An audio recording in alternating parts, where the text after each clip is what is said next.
Now let's start the news from Accra, and some residents of West Hills residential area are considering relocating from their neighborhood following repeated armed robbery attacks.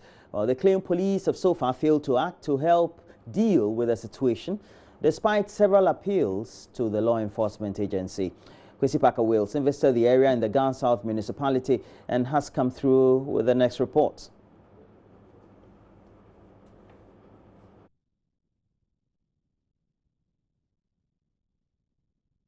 West Hills residential area is located few meters from the West Hills Mall on the Wager Kaswa Road.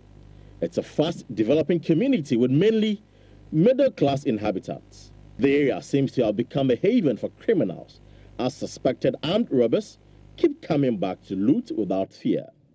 Ajwa, who has been robbed 4 times, recounts her ordeal when the robbers invaded her room.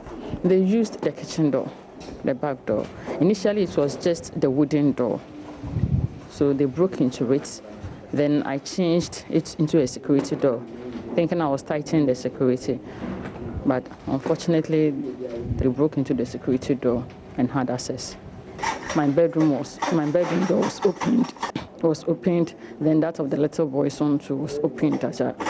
So we entered and we found out that everything was gone. The television, my tablets with the small boy's one, then with my clothes, the unsold one, with my jewelry and other stuff, they were all gone. The situation left her traumatized, compelling her to send her son to a friend's house for days. Ajwa has contracted the welder to design burglary-proof in addition to the security doors to protect her against the robbers. Yeah, it's scary. It's scary. You come in and like you're a bit shaken, you know.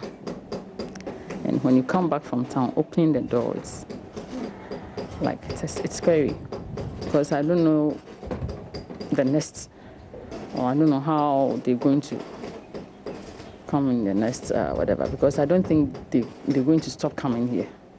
I'm just hoping. I'm hoping it changes something like they wouldn't have easy access inside here. Sister Amma, another resident, narrates to JoyNews how she narrowly escaped a robbery attack. It was around 1 a.m. midnight, and then I just heard a noise from the bedroom. I told him we should get to the bedroom, and so we went there. And when we went, the windows were opened, and so we all saw it, and we're like, no, it seems there's somebody around.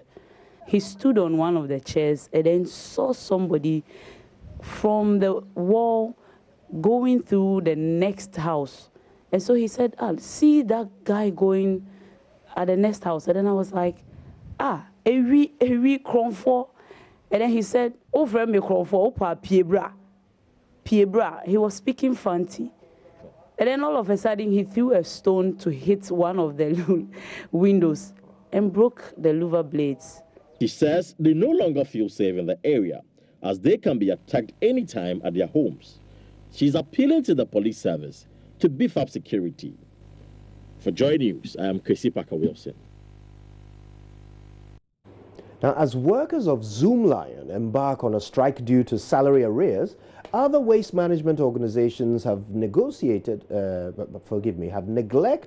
their duties to collect heaps of rubbish at the Tema Station area. Selinam Ampo's report tells us more. Heaps of rubbish in the heart of the Accra Tema Station and bags of filled overflow refuse bins spilling and leaving a heavy repulsive stench in the hot afternoon air. One trader tells us they are left to improvise as Jakora Waste Management Services have neglected their duties as well. As the people failed to take the boiler, now as you can see, the whole place is choked, and day in, day out, they keep bringing in, even outside the station crab, they bring the boiler here. So it makes the whole station very dirty, let me put it that way. So we intend to find our own means by dispersing the garbage, but it's not easy. It has not been easy because it's Jakora who is in charge, and he's saying that he's no longer going to work with us. Simply put, let me put it that way, because what they intend to do. They stopped that about 3 weeks ago or 4 weeks ago, probably, or a month ago. That they stopped doing. So we intend to do it by our own way. Indeed, this is clearly sore to the eye, but the paramount concern is the imminent health hazard it poses to workers here. Selinam Ampo's report for JoyNews. Well, more heaps of rubbish also means that sanitation is poor. The health of the people also get bad. They have to go to the hospitals. But currently, there seems to be a strike action. We brought you that following up report from various hospitals in Accra. And already, the physicians' assistants, they are also on that strike action across other public hospitals in Ghana, in the Shanti region, though. Patients are already feeling the pinch of the strike action by the physician assistants who have so far laid down their tools over poor working conditions. Some health facilities in the region we visited are scenes of stranded and frustrated patients in long queues seeking health care. Well, Nana Senso Mensah has been monitoring development at various hospitals in Kumasi and brings us more. People who have left home in search of relief at the hospitals and other facilities are stuck in long queues, looking tired and weary. OPD attendance had dropped at Barakasi and the Sophia Health Centers even before the strike was intensified. At Tafu Government Hospital Outpatient Department, we found some had been waiting for over 5 hours before our arrival. I came here on Friday, so I thought, say, Monday it will be okay.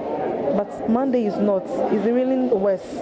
And I asked one of her sisters, and she was saying that the doctors are on strike. So I was wondering, there's only one doctor around.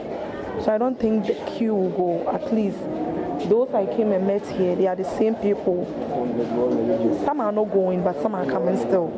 So it's really affecting me. I'm having a baby right now. We're going up and down. My baby will be tired. So we are pleading on the government to at least pay the doctors so that they will come and take good care of us. And we are helping. Like, we are pleading on their behalf.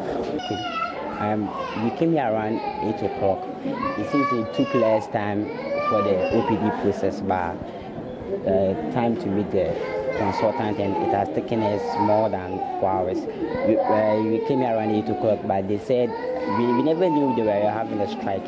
We just got to know that they're having a strike, so there's only one consultant right now, so we have to wait. Like, he just went for a break and he just came in, so they have rearranged us. I brought my sister, so she's in the queue.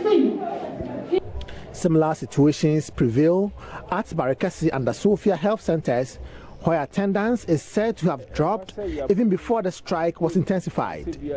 Medical Superintendent Dr. Kwame Ajimai admits the absence of the physician assistants is impacting negatively on service delivery. It's affecting it in such a way that the patients are not able to access medical care quickly, like normally, it used to be, but all the same, services are being delivered, as you can see for yourself. National President of Physician Assistants Association, Dr. Imoru Bandana, serves notice of complete withdrawal of all other services if its demands are not met by end of week. And we had a roadmap, and the roadmap was that from today, 17th, we have to declare OPDs and emergency services free. We will not operate. That is why we are not operating. We are actually charging all our mental health departments, the Mental Health Authority, Ghana Health Service, and CHAG. Because these days, we say CHAG because most of the physician assistants working at the CHAG institutions are all being paid by the states. So if we are fighting, there's no need why they shouldn't fight. Because when we lose, they also lose. Because the CHAG are not paying them anything extra than what the government is giving them. Maybe some petty allowances, which is nothing to write home about. So we think that if we are on strike, the CHAG, Mental Health Authority, and Ghana Health Service, we should all be on the strike. That is why we are striking today. Reporting for JoyNews, Nana Asensu-Mensah. Now let's stay in the Ashanti region for this one. City authorities in Kumasi are scheduled to begin the verification and validation of traders at the KJTR market on Wednesday. Now the move is to ensure traders evacuated to pave way for the redevelopment of the market get what is due them. Now the KJTR market, which previously had a little over 400 units of shops, will now accommodate over 1,000 traders after redevelopment. City Mayor Osei Isibe Enchi has hinted the project will be handed over to the KMA for onward distribution of the shops very soon. Prince Apia has more in this report. Director Yvonne. The Kumasi Metropolitan Assembly has set up an 11-member committee to oversee the process of verification and validation of traders who once were trading at the KJTR bus terminal. The move follows a hint by KMA officials that the distribution of shops at the KJTR terminal and market will be done anytime soon. City Mayor Osei Isibe Enchi says traders who were moved to Adeshe and Achemfo markets will be served first. He spoke to the media after a sensitization program with traders at the KJTR market. Verification validation exercise is going to establish the real owners of the people who were at KJTR. And in prioritization, those at KJTR who were relocated to Achemfo and Adeshe market are the people who will be validated first. And after they have been validated and being shown where they will be moving to, then we will move to the next area, which is the central market. We will do the verification and validation and move them also to the current KJTR. And after moving them, then we will have an empty place. After having the empty place, we will then give that place to the contractor to do the demolition and start the second phase. Committee Chair Nana Ajeni Mbwati Amoma Hene says there is no politicization of the process. He adds that this will pave way for the second phase of the KJTR Central Market redevelopment project. So let's assume that there is this ex-party man who thinks he can get it now. The question is how come? Because it's a biometric registration and that has been authenticated. So even the server is not in Kumasi, let alone for one to get into that server. If you come and we assess and you check your name, for instance, I come as Nana Ajeni Mbwati. You can have Nana Ajeni Mbwati's 20, but then Nana Ajeni Mbwati of what telephone number? And that telephone number or prop, and that server is in Accra, will come with your picture. So even if you would have even stolen the name or you have any info as to have come, the picture before the server and the world would know that you are not the person sitting there. Meanwhile, leadership of the KJTR traders want authorities to ensure the rightful owners of the shops get their due. Andrew Spobi, a spokesperson. So far as we are concerned, we need our stores back, and we have been made to know that our stores will be given to us. This is all what we need.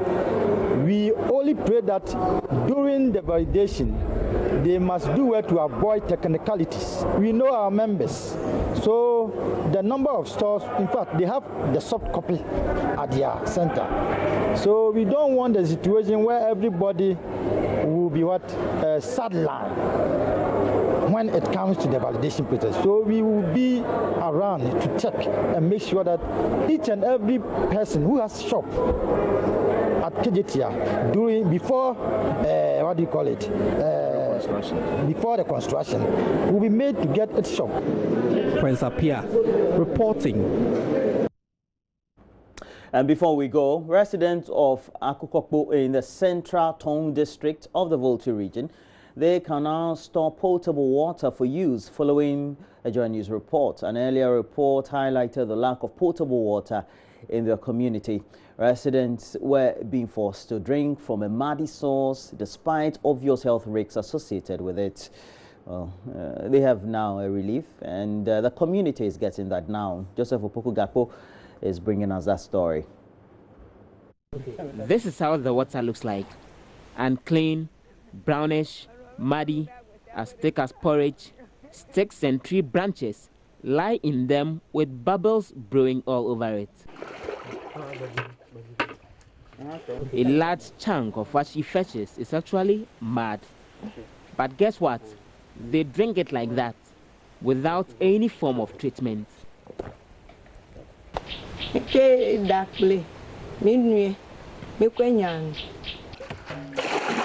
That's the story JoyNews told about 2 months ago on the plight of Kakaako residents.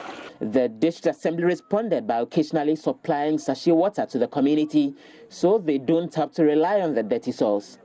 The pure water is what we are drinking now. We still don't have flowing water yet. The Tongu Residents Association has provided a poly tank to the community as a short-term measure and is working with the fire service to frequently supply the residents with potable water. The tank is here, that's all. It hasn't been filled with water yet. An NGO, Water for Real Africa, has been in the community to drill a borehole there. But the poor nature of the road made it difficult moving equipment to the community. They are waiting until the dry season to do so. The drilling vehicle can't come because of the road. The spot for a borehole has been identified, though. The residents, however, insist extending pipe-borne water from a nearby community will be a better solution. The pipe-borne water will be good for us. The other troubling issue in this community is electricity. It's always pitch dark at night, and they want to be connected to the national grid. We were told the electricity is being extended here, but the contractor diverted it to a different community. Reporting for JoyNews, Joseph Opokugapo, Mafia Kakaako.